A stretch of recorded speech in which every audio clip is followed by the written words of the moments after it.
Hey everyone, Arturo Cruz here. It is February and we are here today to give you the 4 tips that you need if you are a seller in today's crazy market, to the things that you need to do to stay back at your property after you go to closing.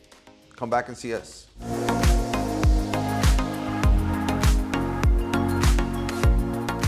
Hey, thanks so much for coming back. Arturo Cruz here, where we're creating real estate tips for your real estate transaction. So today we're going to talk about the 4 things that you need to know, that you should need to be aware of if you need to stay back at your property after you go to closing, right?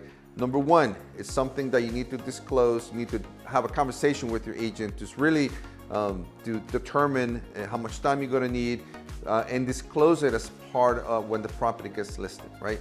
Number 2 is something you need to negotiate after part of the negotiations is basically you can negotiate for the seller, for the buyer to basically absorb the cost, so you don't have to pay any cost for the 2 months or the 30 days, whatever time you need to stay at your property.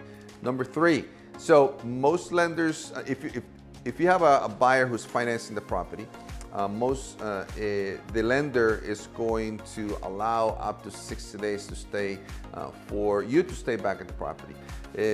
So in those situations, you basically need to negotiate that with the buyer. Sometimes you may have a new construction coming on, or a property that's being built that's going to be delivered in the next 30, 45 days, or you just need a couple of days to do that. So definitely that's defined as part of the, we call it the post-occupancy agreement that needs to be part of the contract, right? And number 4 is the deposit, right? Most buyers want to have a deposit just in case something happens after you move out, if there's some damages and things like that. The buyer wants to make sure that's covered. And in our market, it ranges between $1,500 and I've seen it as high as $5,000, right?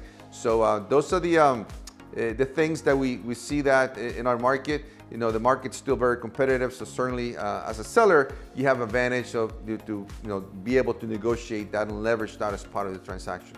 But hopefully this information will help you, and as you become a seller and decide to sell your place.